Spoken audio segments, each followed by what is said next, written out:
Brad, welcome to the podcast, mate. Mate, thank you. It is an honor. It's an honor to be back in the presence of what clearly is, as everyone knows, one of the top-ranking sound techs of the tour. Today, we are actually finalizing and awarding the winner of sound tech of the tour. Now, currently, you are in second place. Oof. And how does that feel? It must hurt, but it's also it's still pretty high. You know what? It's not bad for a sound guy that's not actually a sound guy. So yeah, you just revealed this before on the Zoom. He goes, "Oh, I'm not even a sound tech. I'm able to do video stuff." Yeah, video and fucking lighting and stuff. Yeah. Which shows you the level of professionalism of comedy sound techs throughout the tour. So what we wanted to do today, Brad, was just run through your competition because we've kind of been inconsistent on our end on even reporting on the sound techs on the latter half of the tour. It was mainly Reese's responsibility because I didn't want to be biased. I'm like, look, it's not my thing. Reese has to work with them probably more than I do. I was overseeing it to make sure Reese didn't make a shit call. I think personally, Reese ranked Felix from Sydney too high. Look, I think originally we rated Felix top 5. Looking back on the tour now, he doesn't even crack top 10 for me. I think at the time it was just for the meme purposes. He was kind of funny. He was a bit of a no-nonsense operator, unlike Brad, who was just... He was a doors guy, yeah? Yeah. Doors! Doors, get your doors now! Now, what I've loved throughout this is Brad has been listening intently week in, week out to see if he still holds the number 2 spot. Because look, it's fucking game on, man. So Brad, you are probably you're the second sound tech of the tour. And so we thought you set a really high bar, and I honestly can say pretty much no one came even close.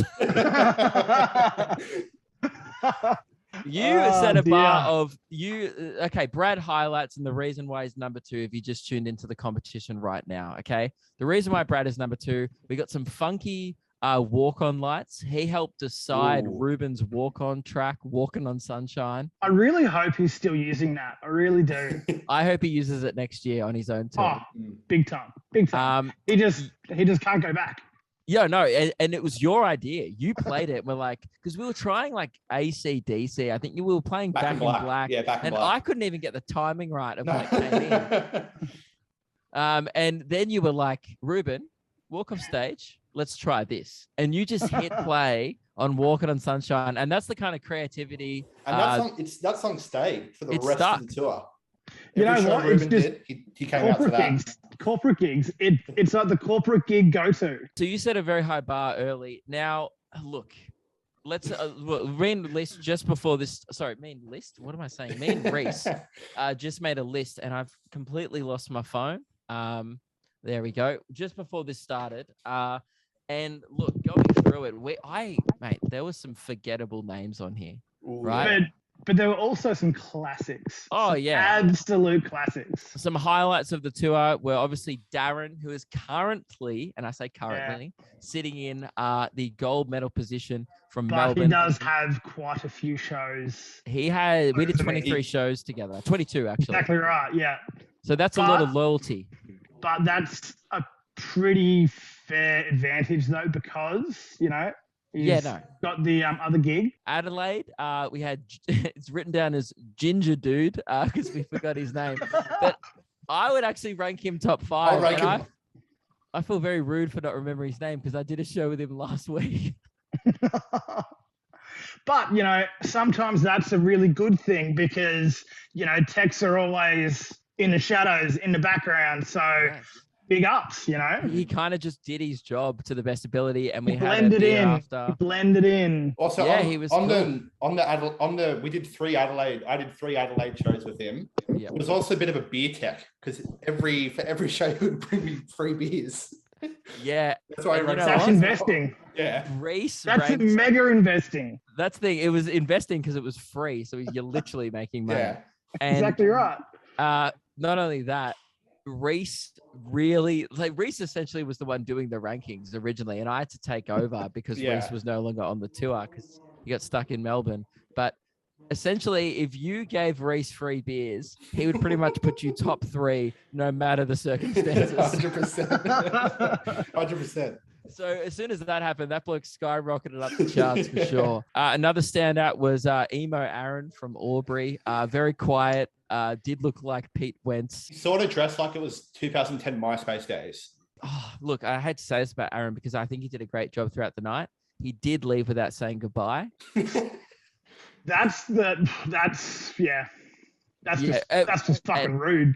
Whereas Brad stuck around, and that shows in the I did have to pack up as well. So Sydney, Max, he was the DJing before the show. He was the guy who was mixing his pre-show tracks in with my pre-show tracks. So at one point, he mixed a Biggie song with Powderfinger, and I've never seen that being done before. That's sick. That's cool. I dig that. So I still think Max is top 5. Yeah. Newcastle was Reese. I did Newcastle. Oh, hey! My fierce rival. Yeah. I have to rank myself pretty low on it because I would agree. Because all I did the sound taking I did to it was just through a laptop, and we had an auxiliary cord that was really bad. And for some reason, in between every song, it would skits out. So every time before a song would change over before the show, I would have to come and quickly pause. Then it would start again. Yeah, it was just wasn't good. Look, he was working with the best with what he had. Mackay was a huge standout, and I rank him top 5 just for vibes. He was the guy who'd met Ja Rule once. Yes. Yeah, Mackay. Ja Rule toured to Mackay once, and this guy did a DJ set opening for him. He was also pretty pissed by the end of the night, which was good amusement. Gold Coast dude, he got pretty drunk throughout the night. Actually, isn't that just classic Gold Coast though? Yeah, which is what 100%. I expect from the Gold Coast. Yeah. Townsville was Meg. She did a pretty good job, although she was running around trying to do merch as well. So she had a tough job. Few hats on. Whitey, Uncle Whitey from the Discord. Oh yeah, legend. Yeah, he did Launceston for me because their sound tech operator just didn't show up. And he was a last minute addition. He bought a last minute ring in. He bought a ticket to the show, and then he's like, I can do it.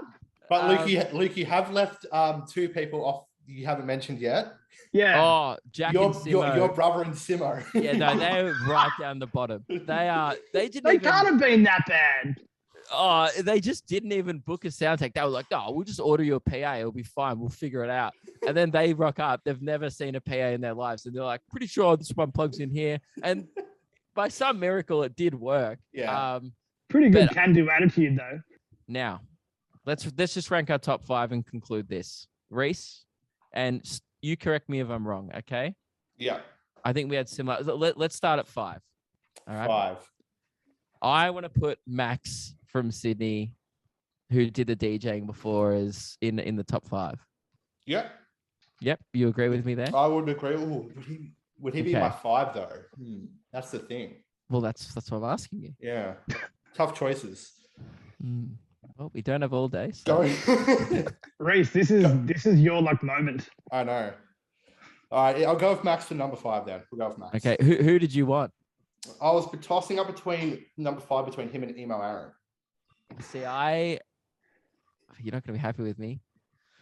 Emo Aaron landed 6 for me. Ooh. All right then. All right. Actually, probably closer to 9th. I was being nice. 4, I had Ginger Dude from Adelaide. Look, we had a beer after the recent show that you weren't at, and we had a great chat.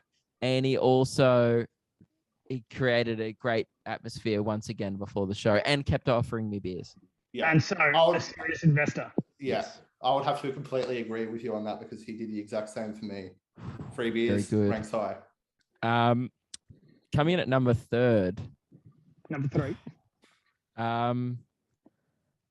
It's really tough. I've got my number 3. Who's yours? It just felt like It's not you, is it? no. It just felt like the complete meme of Felix. Yes. The amount of joy he has brought to us throughout this whole thing, he's number 3. You know what? Felix, I don't know. Look, Felix will probably never hear this, and that's fine. But the amount of times, just as doors were about to open before the tour, where we all yelled, "Doors!" That did become a running theme of the tour. Yeah. And for that, geez, I was going to go in a completely different direction. Who are you going to go with? I really like the hippie guy from Rockhampton. No, actually, I was going to go with Ja Rule, dude, because I thought backstage, it was one of the only shows where I was like, oh my God, Reese would be hating that he missed this. Yeah. Because his Ja Rule stories were perfect. As 2 men that are obsessed with the Fast and Furious franchise, you were missing out, mate. Yeah. I was getting in-person anecdotes of what Ja Rule is like when he's not squeezing titties. Well, that's why it's not in my top 5, because I could not experience it. Yeah, well, I was going to put Ja Rule guy in there, but I'm happy to put Felix in as number 3. You could also tie it. That's true. We could do Could an also equal tie third. third. Yeah. Yeah. Let's put Ja Rule That sounds guy pretty deserving. and Felix. And because one was very professional and one was great hang. Now, here we are in second place. Ooh. Reese, Yes. my second place of the whole tour. And obviously we'll rank him as we go along, but this is the final decision. Things can be changed. Yes, they can be. I will rank Darren from Melbourne as second place in a last minute switch. And I'll tell you why. There is one reason why. He couldn't turn the TV on. Oh, no shit. One night I was on stage and the Euros came on, and 30% of my crowd turned around and started watching the soccer. And I was like, Darren, pull the turn it power. off. He couldn't. That Simo did eventually. Simo was just there watching the show that night. Eventually, my brother and Simo just yanked the power out. Yes. But Darren was, at first, he was like, I can't reach it. And I was like, it was an absolute mess. And look, yeah, he made it up for it. He made up for it over the next 21 nights. But I like to think if Brad was in that scenario, he would have cut the power far quicker. Wow. What would have you done in that situation? So I'm 30 minutes into my show and all of a sudden the TV just pops on. I would have just ran up there and turned it off. That's why Brad, ladies and gentlemen, has won the Sound Tech of the Year award. Wow. This is the highlight of the year. Highlight of the year. It's been a slow year. It's been a very slow year. Wow. Reasons for the intro song and the confidence that you gave Ruben. It was his first time ever opening, and I think he's a bit worried about his walk-on songs. And you gave him the confidence he needed with Walking in Sunshine. And I just gave him a bit of sunshine. You did, and the lights. It was the lights for me, and the lights, yeah. The purple and yellow lighting look great in photos, and we judge it on 70% vibe. And Brad, I would love to announce that your vibe has been fucking on point, and your constant interest in the competition has really bumped it up in my books as well. Mate, hell yeah.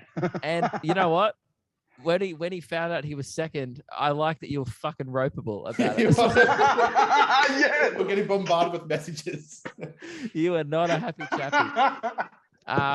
So yeah, that a little bit competitive. Very much so. And you're probably the only person who took it seriously. Here's the thing. Darren's stories were so good, man. Like, he worked at Hillsville Sanctuary, and he often was like, yeah, man, I held a koala today. And I was like, oh, good luck, Brad. Every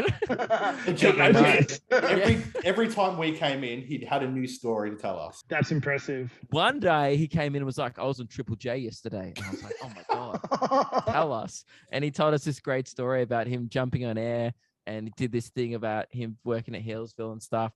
And I was like, geez, Brad must be quaking in his boots, but upon reflection and thanks to that TV, Brad has such a curveball. So that concludes the Soundtech of the Tour competition for 2021. I think next year, just due to popularity and interest in the competition, it will be behind a paywall exclusive to Patreon. However, it was great nonetheless. I think it was Reese and I's favorite segment during. And don't worry, it has its fans. I just don't know if we've hit a broader appeal. Only because this segment was drawn out for 6 months, I think.